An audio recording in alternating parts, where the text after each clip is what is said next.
I'm Evelyn. And I'm Robert. And we're talking about it. And we are in the final stretch here. We're in the last 2 chapters this episode. Right, and they're both relatively short, with the last one being even shorter than, I think, any other chapter in the book. Yeah, they were relatively short, and there were no songs. There was no songs for 2 chapters. That was crazy. He must have wanted to hurry up and get this thing written. Right. So I'm excited to just finish up this book, and then we'll be going into the movie episode afterwards. But for now, I have predictions. Yes, what are your predictions? So I had 2 predictions. I had the prediction that Gollum was going to show up this chapter. Right. Very quickly show up this chapter. And then I also predicted that Boromir was going to decide to stay with the Fellowship. That he was going to go with them to Mount Doom rather than going back home to Gondor. Okay. How'd that work out for you? Well, I know I got one of them right, and we'll tell you which one as we get into the chapter. Okay, sounds good. So what is this chapter called? It's called The Great River. Wait a minute. Why are we talking about the Mississippi? Boo. Oh. You're not supposed to boo a joke I've been working all day on. All right, well, it's the Great River, and it follows them pretty much immediately after they finally leave Lorien, and they are just traveling down the river. Yeah, and they begin just letting the river take them. Right. They're kind of taking their time, saving their energy, because it still feels like it's a safe place, even though it is in a boat, according to Sam. Right. Yeah. Sam seems to be the only one dreading it at the moment, but it seems that they are just kind of putting off the inevitable, just kind of taking their time, because the further south they go, the more peril they'll be in. Correct. So they start at kind of a slow pace, and it starts to get a little bit more ominous as they go, and they're all kind of lost in their own thoughts. Right. So in the beginning, they can see the brown land on one side, and it's even worse than normal. It's either full of pestilence, war, or evil. Yeah. Not sure what it is. And just remember the title, The Brown Land, because we'll be talking about that much later on. Oh, okay. Right? But also, there are black swans. Yes, we see a lot of birds. Birds are the only creatures around. And specifically, they see a swan, but it's pointed out that it's a black swan. It's not a swan, it's a whole bunch of swans. Oh, it's a whole bunch of swans. It's a whole bunch of swans. And according to Sam, they're mighty big. Yes. And Tolkien really, really does his light versus dark, black versus white here. Right, but he doesn't say whether or not they are spies or if they have evil intentions. But they're suspicious. They're suspicious just because they are dark. They're the imposter. That's for all you Among Us fans. Okay. And then they also see the rider mark. And that gives us a little foretelling, too, of where they may end up later on. Okay.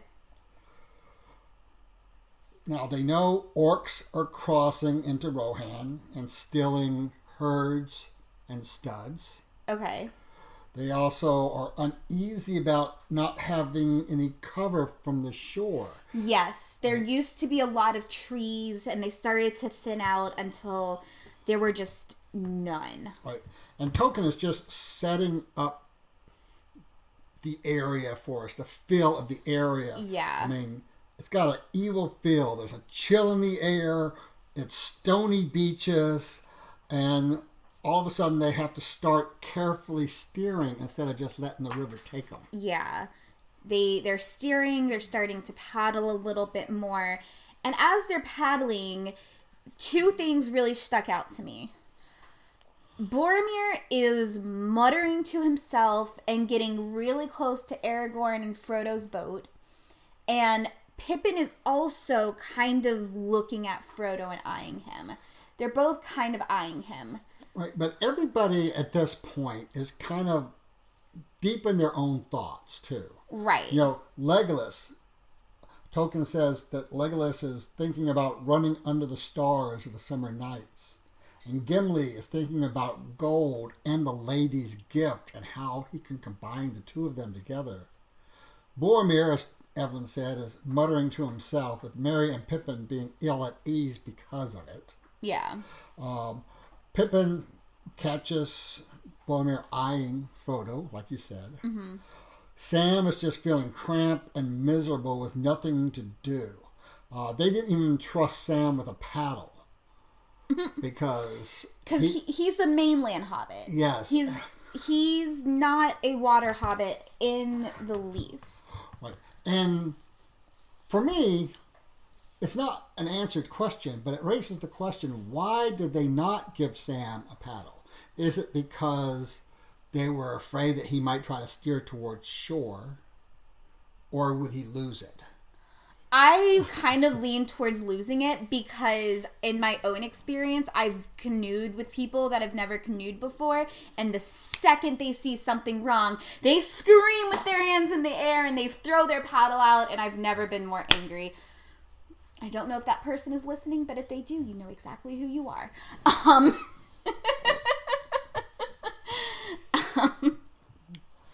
So yeah. And they have picked up a follower. Yes.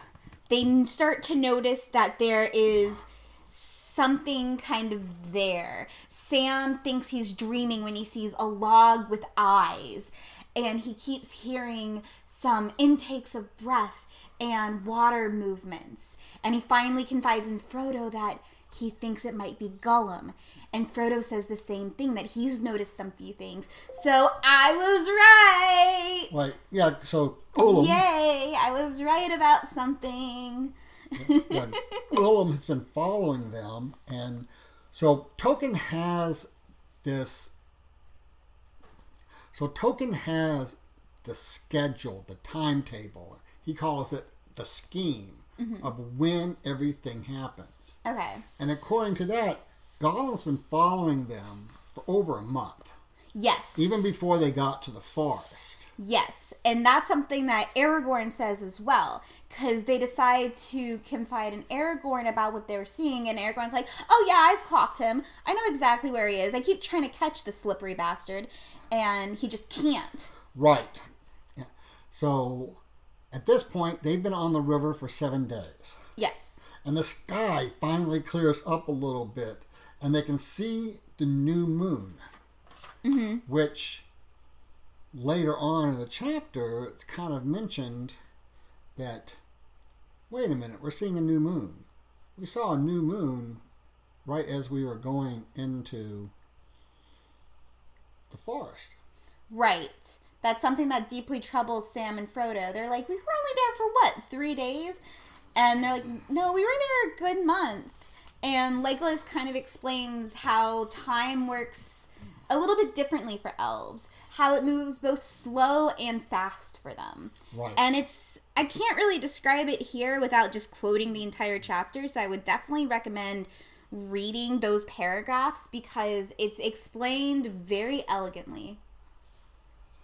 Yes, I like the way that's explained, how the feel of time runs. Right. In Lorien. Yeah. As opposed to the rest of the world. And about this time, we also read that Aragorn is also worried about Gollum telling someone else about where the Fellowship is. Right. And and then not long after that, they can see what looks like a large bird in the far distance. Yes. And they're trying to decide if it's an eagle or not, and even Legolas looks and says, yes, it's an eagle probably out hunting. Mm-hmm. And hunting in an area that they're normally not found, though. Right. They're saying he's very far away from the mountains where he usually is. Right. So we're continuing on down the river. Mm-hmm. And we get to a point where they're trying to hurry it up a little bit more. So they're moving at night as well. Mm-hmm. And in my mind, that sounds dangerous. It does sound very dangerous, especially since there's been a lot of hints throughout the entire book that the evil things loom in the dark and at night. Right. So at this point, they begin moving as quickly as they can, mm-hmm. trying to get to a certain point. When they took a small break, and then when they get back into the boats, they give Sam the duty of being the watchman. Right. For up ahead, which I question that, because why wouldn't you have somebody with the best eyes as the watchman? Why isn't it Legolas? That's a very good question. I didn't even think about that. And I mean, granted, Legolas is someone who can use an oar, and Sam basically doesn't have any other job. That is true. But still, you would think that they would want Legolas to be the eyes. Yeah. If they were really serious about having somebody keeping an eye on what's coming up. Unless they were more focused on keeping a move on. And if Legolas is very skilled in rowing, that'll keep them on course and keeping them going a little bit faster, I guess. Right. And as they get closer to the rapids at night, Boromir questions Aragorn about going through them. And Aragorn quickly tells everybody to turn towards shore.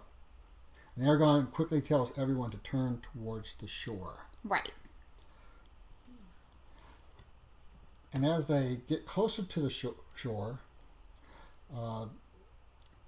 they start hearing something going on. Yes. There's a commotion. There's a commotion. And I love how this is worded about Legolas getting out of the boat, stringing his bow, and then we hear the thwang of the bowstring. Yeah. I love the way Tolkien describes all that. I feel like I could definitely imagine it, like, very clearly in my mind. Yeah. And then they hear more bowstrings. Yeah. And a bunch of then they hear more bowstrings, and a bunch of arrows are coming their way. Right. Frodo was hit with an arrow, but his mail protects him. Right. But he's so startled by it. What happens? He falls down. He falls down, and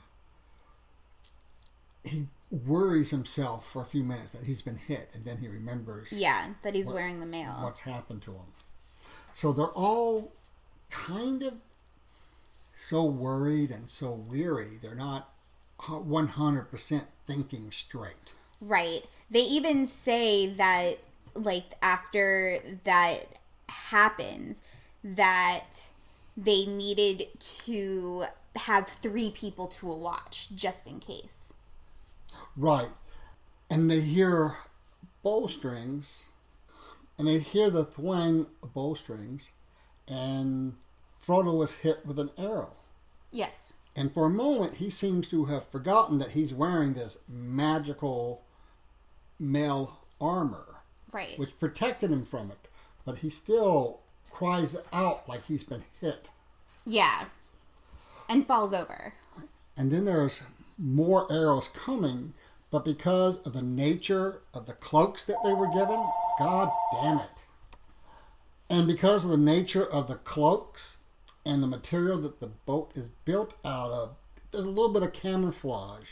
So the arrows coming from the enemy are not able to be accurate because they can't really see what they're shooting at. Right. And then it grows dark. And here we are with Token again, talking about dark, and a sudden dread falls among the party. Right. And again, going to point out that Token really likes his dark and light symbolisms for evil and good. Yes, he does. And there's a lot of it throughout the book. But this is one of the most potent. Right. Because following that, we have a black winged figure that Legolas actually shoots. Yes. And it lands on the eastern shore. And we hear many, many voices far away on the shore. And then suddenly, no more voices and no more arrows that night. Right. They speculate about what it was, and someone asks if it's a Balrog again. And Frodo's like, no, I don't think it was a Balrog, but I shan't say what I think it is. And I'm like, say it! I don't know. Right. Well, and it's also suspicious as why he would know what it is, in my mind. Because having read the book, I know what it is. And I don't know why Frodo would have any indication as to what these are yet. Okay. Unless it was from a talk with him and Gandalf. But if there was such a talk, it's not recorded, which I think is weird. Unless this is Tolkien in his rare moment of not doing an info dump where he wants to draw out suspense. Maybe. That's a good idea. But quickly, Gimli first praises the bow of Galadriel. And then he praises Legolas for using it. Right. So that was funny. That was a funny moment. Because, it's obvious Gimli is still smitten. With Galadriel. Yes, absolutely. And as you said, Frodo says it seems to be colder than a Balrog. Yeah. So it's interesting that he has an idea of what it is. Yeah, definitely interesting.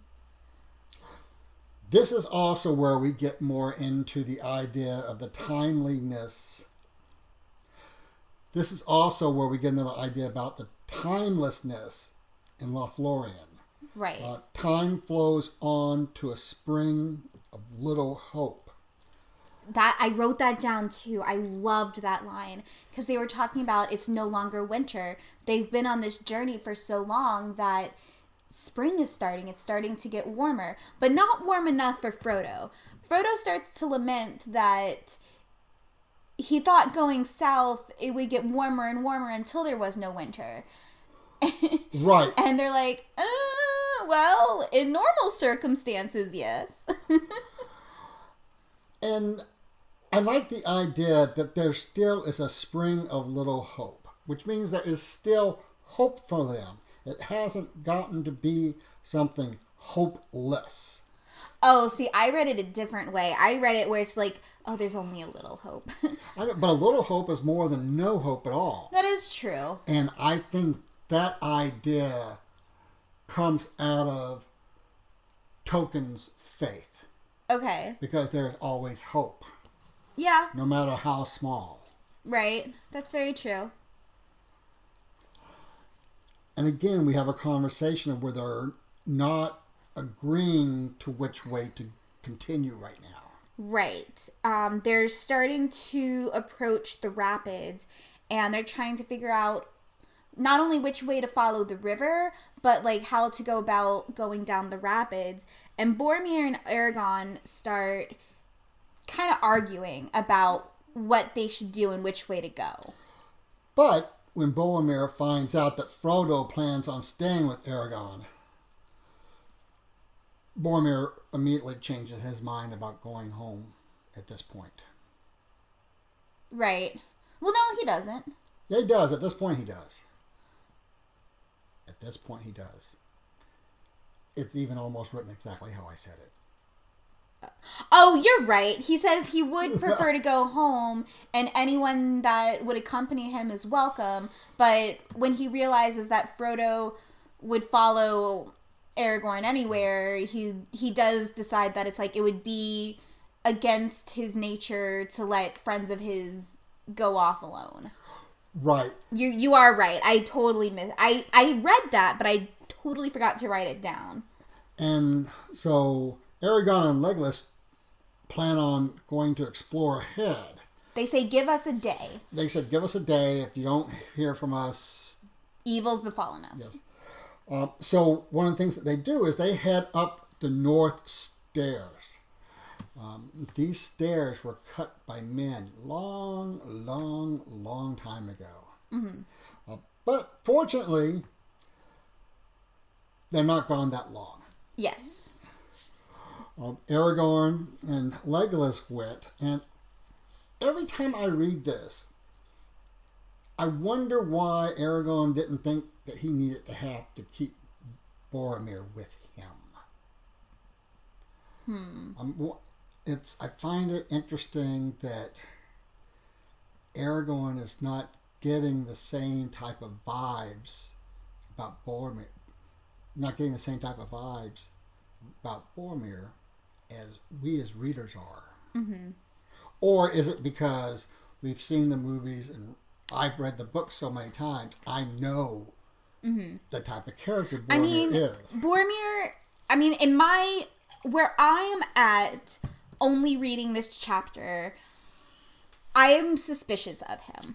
And I can't for a moment think that Aragorn isn't suspicious. Because even Pippin has noticed him peeping at Frodo, and Aragorn really doesn't miss a beat. So my only guess is that the urgency of the situation overrode keeping a watch on Boromir. Maybe he trusted Gimli enough to keep an eye on him, because he and Legolas are the fastest rangers. They're the quickest, most agile, so they can do a long distance very quickly and do some scouting very quickly, especially like we've said before, with Legolas being very observational and having amazing eyesight and everything. Right. And as I said, they come back, pretty soon, just after a couple of hours. Right. They end up being able to move the boats around the obstacles, and nothing happened that night. Though they did decide that from now on, they were going to do 3 to a watch. Right. But this part about them being able to go up those stairs, take a look at what's going on, and nothing happened during the night, as a dungeon master, I would not throw in a random encounter because I want them to get moving on to where they need to be. So I wonder if Tolkien wasn't thinking that. It's like, okay, we've already talked about all these things delaying them. Let's get them on their journey before I lose my readers. I mean, that could definitely be it. The way that I kind of read it was that the encounter that they were supposed... Again, as a dungeon master as well, I kind of read it as the encounter that was planned with a bunch of enemies. Legolas took out the big baddie immediately, which scared everyone else. And so they're like, okay, we need to regroup, reform a plan, because we can't just go in guns a-blazing. So, in my opinion, they wrecked the Dungeon Master's idea of having the random encounter, and the bad guys had to regroup, is kind of the way that I was reading it. Well, okay, so if It could be a little of both. Yeah, so if I was reading it that way, maybe, okay, I am going to give you time to do a few things that you want to do without any input from me as I figure out what the hell I'm going to do next as a DM. Right. Exactly. Right. A little bit of everything. So they take off, and the next day they see the Pillars of the Kings. Yes. These are tall, tall statues. Yeah. And they recall the ancient Egyptian statues. Yes. And can't help but wondering if Tolkien didn't have those in mind. Mm-hmm. Because photographs would have been starting to circulate of these tall Egyptian statues a little before the time he starts writing these books. Okay. Now, something that I noticed is around this time is kind of right after they get the statues, they start to see more kind of obstacles, and fear not comes a voice that Frodo does not recognize, and he turns around and it's Aragorn, but he's like, no longer is he the Strider we know, but he has become Aragorn, son of Agathorn, is that right? Yep. Yeah, son of Agathorn, like the rightful king, Arathorn, sorry. I can't pronounce words. And he's this rightful king. He's very courageous and ready to go and inspirational. And then the very next moment, he's like, dang, I wish Gandalf was here. Yes. But one of the things I also find interesting, going back to the statues, is in the first notes, in the first draft, Tolkien has them holding swords instead of an axe. I can't find any place why that was changed, especially since the people are sword-bearing people. They're not axe-bearing people like dwarves are. Yeah. So I wonder what that was all about. And then we also have that hand out and warning. Yes. From the statues as well. And even Boromir bows down. Now, we don't know if he's bowing down in reverence or if somehow he's bowing down to hide himself from the gaze of the statues because they make him feel uncomfortable. We're not really given the exact reason. Yeah. Maybe it's a little bit of both. Maybe. As you said, they're beginning to miss the wisdom of Gandalf. Yeah. And the leadership. It's hard being a leader. Right. It's hard to be a leader. Yeah. But isn't this what Aragorn's born for? Yes, but from what I have read, it seems that he's been kind of putting off his obligations. And at this point, though, passing those statues feels like it's passing some type of ritual ordeal. Mm-hmm. As they pass through those pillars, it's like they're passing from the old life into a new life. Yes. Even though there is darkness and noise of the wind. Which is something that's echoed at the very end of this chapter when it says that they are in the last stage of their quest. Right. They've been on this journey for 10 days. So when they go through these statues, these pillars, it's almost like, especially Aragorn, is passing some type of ritual ordeal. Mm-hmm. He suddenly becomes fully seen, at least by Frodo, as the king he is supposed to be. Right. He is no longer the ranger. He's no longer Strider. He has now become regal. Yes. Kingly. Yes.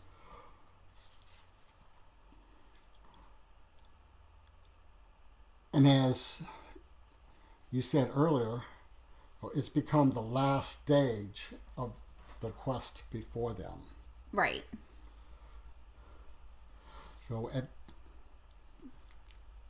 So that's the end of that chapter. Yeah, it just boop ends. Yeah, it really does, it's a very sudden end.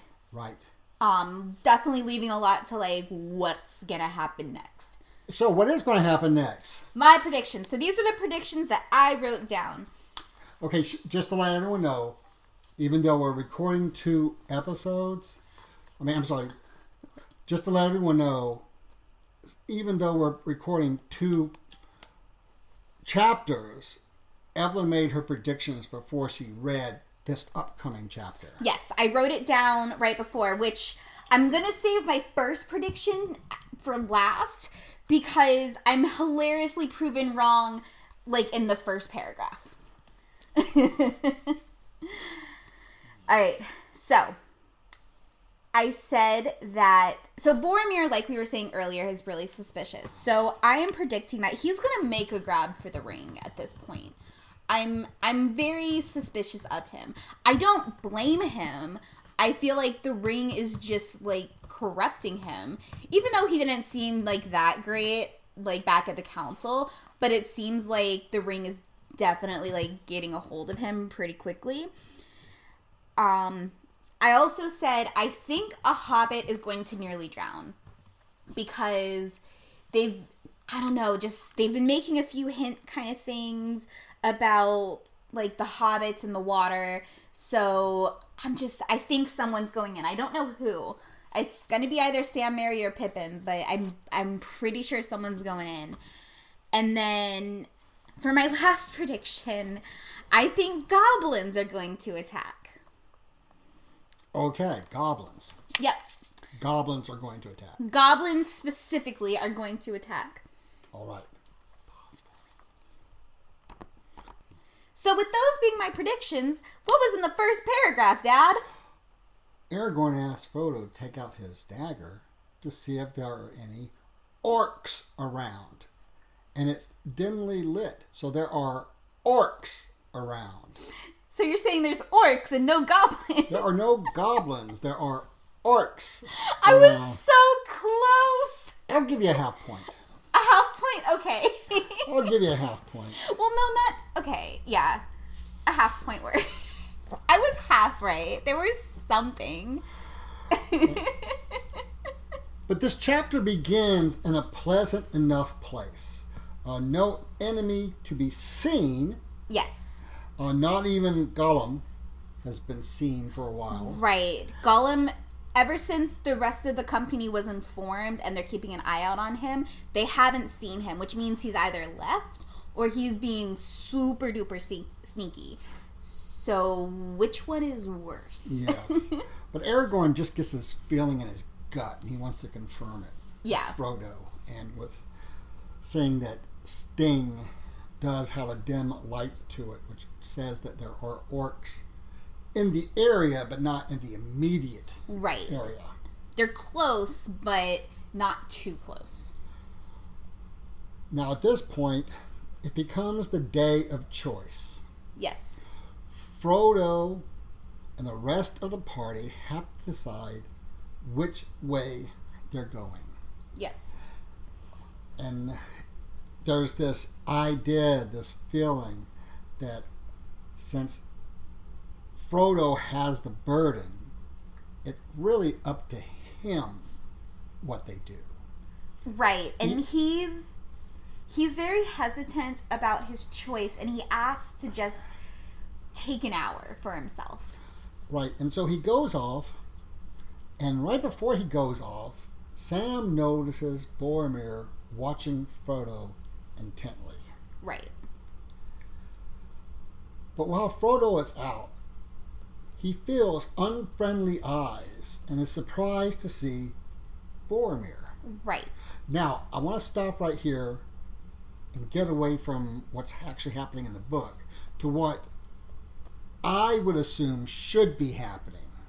Okay. If Sam is so suspicious about Boromir, why isn't he watching Boromir as he leaves the camp? And why doesn't he follow him? I'm honestly surprised he didn't follow Frodo.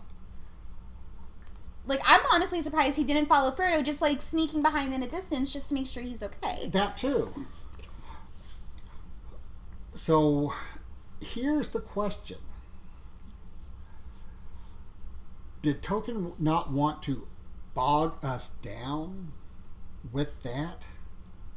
And with how what's going to happen play out? because so much more would have to be done and said? Mm-hmm. Or is he being a lazy writer? And just getting from point A, Frodo leaving, to point B, that Boromir comes upon him while he's out thinking. I gotta say, I don't think anyone can ever call Tolkien a lazy writer. Like, I gotta say it. From the amount of pure, crazy amount of details that he puts into this, there's no way. That being said, we know for a fact that he has written himself into corners by accident. We'll talk about that in the famous case in The Hobbit. But I do think it's more along the lines of, we need this for the plot to move forward, so the characters are going to act a little out of character at this moment just to get things rolling, is the way I kind of see it. Right.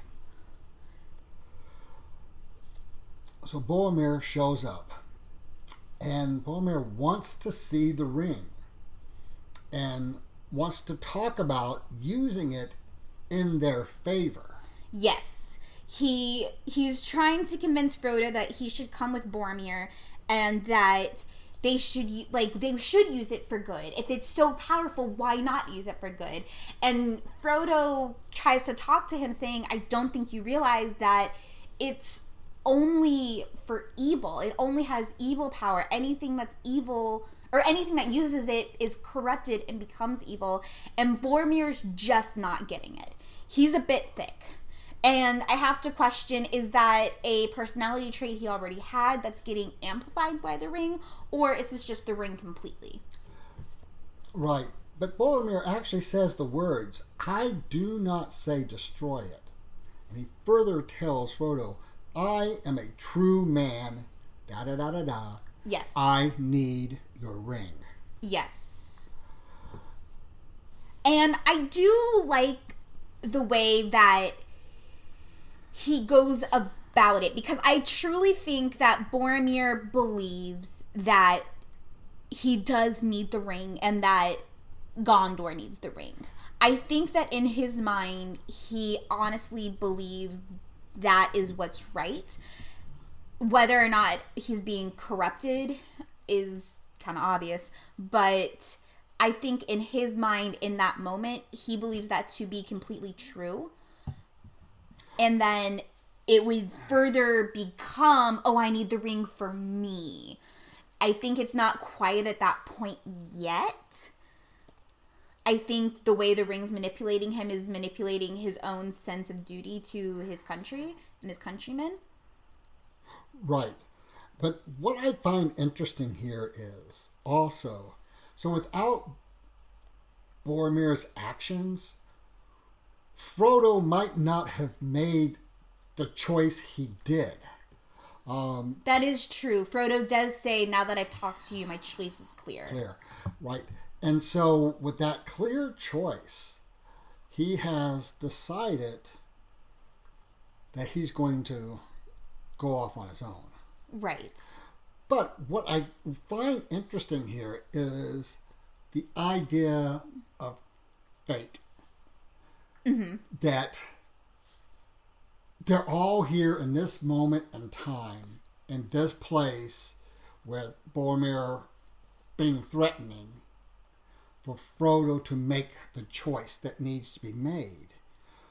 It's almost like fate is making sure that Frodo makes this choice. Right. And Frodo does make this choice. He says he needs to go on alone, and he's scared of Boromir in this point, because Boromir becomes very threatening, because, I mean, obviously he's corrupted by the ring, and he's just being very aggressive. So Frodo puts on the ring and just straight up runs away. Right. And the further he gets, there's a point where Boromir's like, oh no, what did I just do? Right. He comes to his senses, and he even weeps about it. Yeah. I mean, he falls on his face and literally weeps about what he has just done. Right. And I think that's part of where it's like he realizes that he's weak. I think this might be the first time he ever realized that he's weak of will.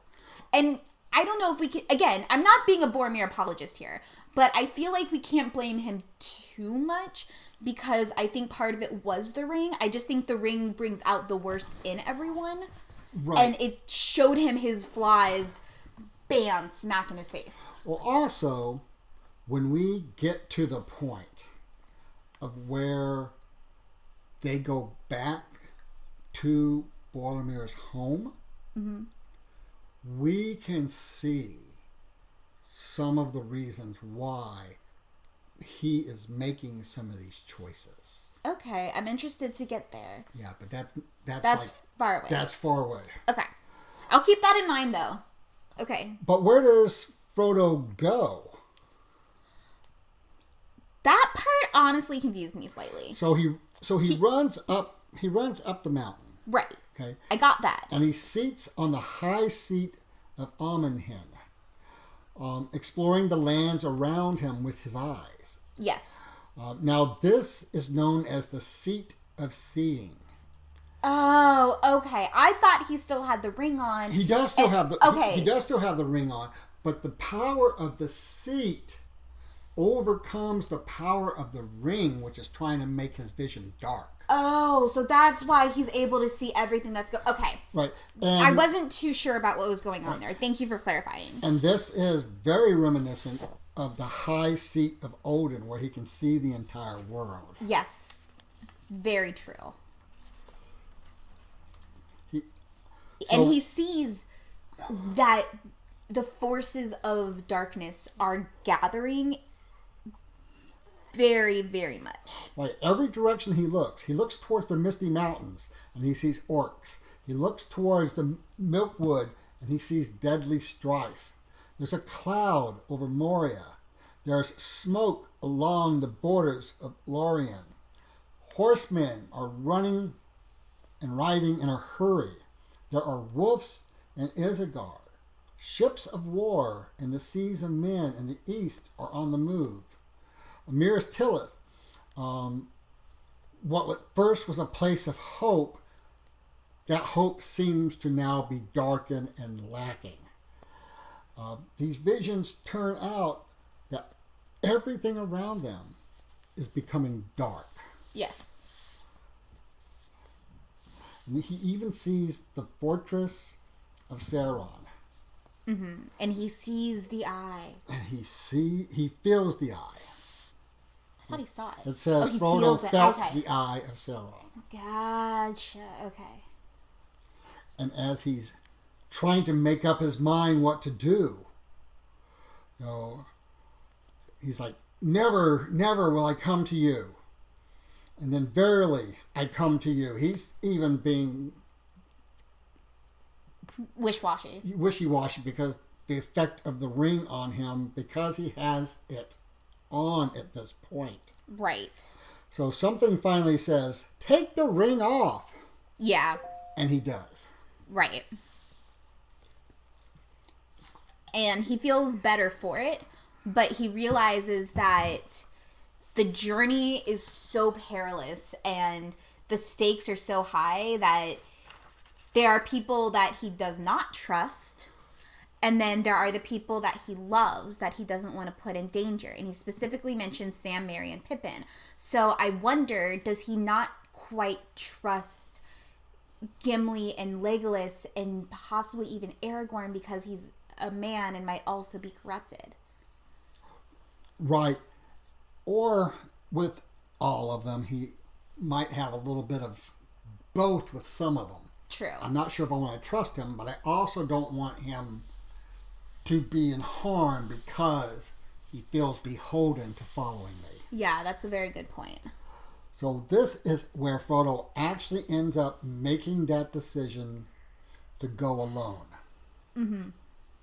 And he will let the others decide what they may do. Mm-hmm. Now, Pippin and Merry realize that Frodo is missing. He's been gone for longer than an hour. So they start looking for him. They go looking for Frodo. And Aragorn tells Boromir to guard the hobbits. Yeah. Because the hobbits may even be thinking that, crap, he's trying to leave us behind. Yeah. Well, before that, Boromir comes back and kind of tells them what happened. He doesn't lie, but he omits a lot of what happened. He talks very slowly and very particularly. I don't know if that's the right word, but he's very careful with his word choice. Right. So he's not lying, but he's not being completely forthcoming with the information. And Aragorn gets that. Like, he senses that. Right. And there's another part here of fate coming up, which we'll find out later in the next book. Okay. Of Boromir being told to go guard the hobbits. Okay. But now, Sam is using common sense. Right. It's like, wait a minute, if he's going to leave us alone, he's going to go back to the boats. Yeah, he needs a boat. We got to get back to the boats. Yeah, so he goes running off to the boats, and he sees a boat pulling out. Yes. And he hollers at Frodo, and he starts to run in the water to get to him. And remember, he can't swim. Yes, he says, I'm coming with you, but he's trying to get to the boat, but he can't swim. So this brings out a question about one of my predictions. Technically, a hobbit is in the water in trouble. Does that count? That's another half a point. Okay. Okay. But here what I find interesting, it's almost like trying to add a little humor in it, but for it not to be too humorous. Right. Where Frodo literally has to grab him by his hair. By his hair. To get him into the boat. Well, it doesn't even get him in the boat.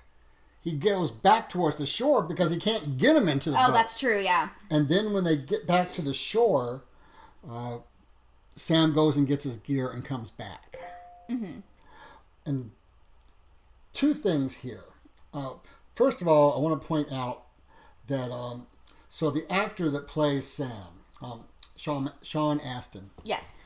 So in one of the takes where he goes running out in the water, he steps on a stick and it goes through his foot. Ooh. And I shouldn't say all the way through, but it goes into his foot. Jeez.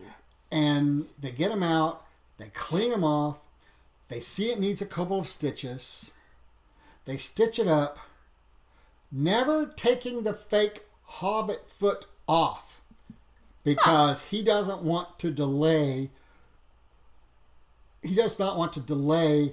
another day that would take for him to take it off and for them to put another one on. Yeah, because it took hours to get those hobbit feet on? Right.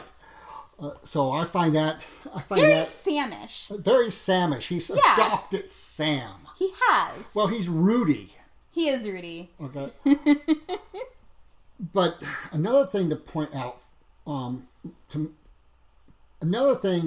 from my perspective, is that the episode in the water is very Jesus and Peter. Okay. When they see, it's not exact, but the story when Jesus is seen walking towards the boat. And Peter says, I want to come out with you. And he does. And then he sinks. And Jesus has to save him. Okay.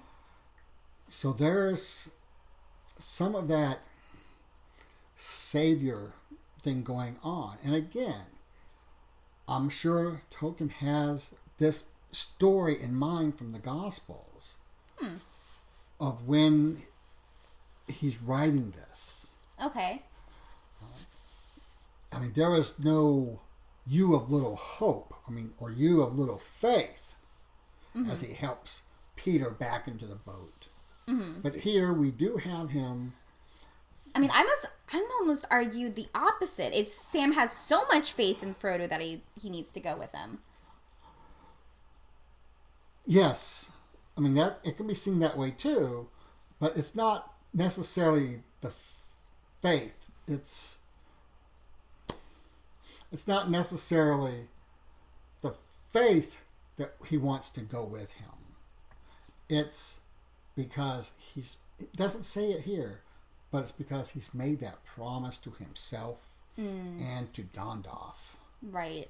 That he would go with him wherever he's going. Yeah. Now, when we take Sam's character into question, there's no doubt that he probably would have done this on his own without those promises. Mm-hmm. But those promises for him, for most hobbits, just weigh so heavy on you that you don't want to break a promise. Yeah. And he tells Frodo, I'm coming with you. And so what happens? They go off. And sing.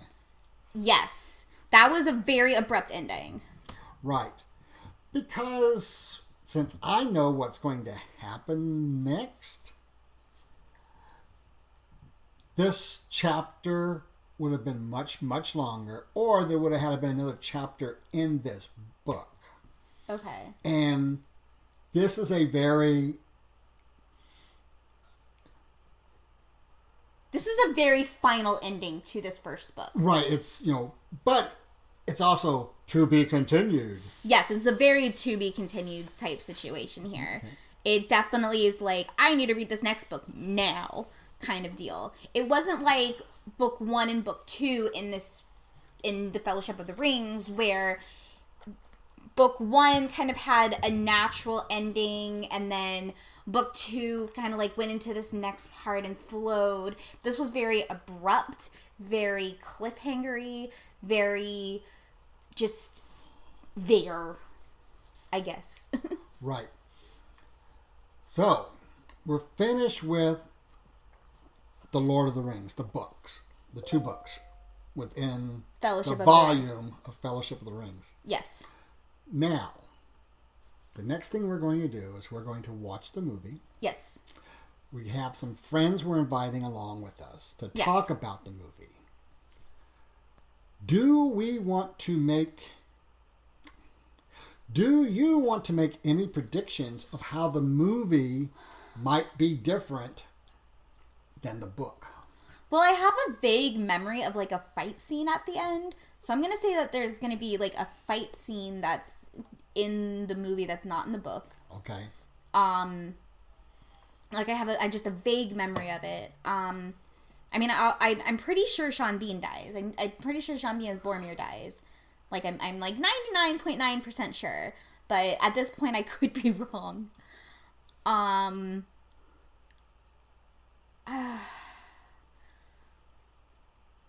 mean, part of me feels like, are they going to combine all the elven scenes together? It feels like they might combine the elven scenes together. What do you mean by that? By both Rivendell and Lothlorien.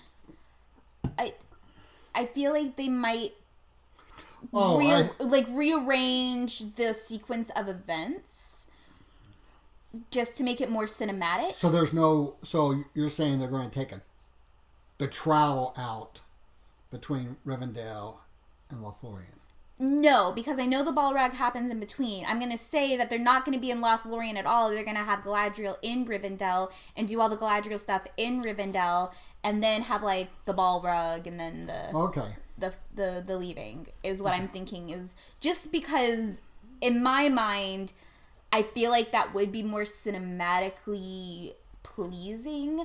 But then again, I know Peter Jackson's a huge fan of these books and really tried to make a really good adaptation, and people are really happy with the adaptation. So I feel like on another level they don't do that. Well, he's pretty faithful in the Lord of the Rings books, but he's hardly faithful at all in The Hobbit. Yeah. When we get there, we will get there. Right. Also, just to let everyone know, we're going to be watching the extended version. Yes, we are watching the extended version. And we will hopefully keep on track of our timeline of when the next episode is going to come out. So if you want to wait until you get a chance to watch it before you listen to our next episode, that's quite all right. Yes. But if you want to listen as soon as we publish, you might want to start thinking about trying to figure out how to watch it in the next few days. No, next 2 weeks. Oh, next 2 weeks. Yeah, we are recording very quickly because we need to catch up because we got behind. So we're catching up to yeah, so we're catching up right now. So we're actually, there is about 2 weeks in between. We do it every other week. So we're just recording very quickly so we can get ahead. So we don't get behind again. Gotcha. Just to let everyone know, sidebar, I don't have anything to do with the production aspect of this. It's kind of all me. Because he does so much research and of the actual content, and I'm just here along for the ride. So I take on more of a role in the production part. Yes. And if I had to do the production part, we would never got the second episode off the ground. That's probably true. All right. Well, I've been Robert. And I've been Evelyn. And we're talking about it. See you next time. Thank you so much for listening. I have been Robert. And I have been Evelyn. Podcasters are Robert and Evelyn Lewis. Edited by Evelyn Lewis. Produced by Robert Lewis, Evelyn Lewis, Regina, and Comic Canary. Music provided by Ben Sound. Link in the description. Support us on Patreon at Talking About It Podcast. Follow us on Facebook and Instagram at Talking About It. And Twitter at TokenPod. Thank you all again for listening, and we'll see you in 2 weeks.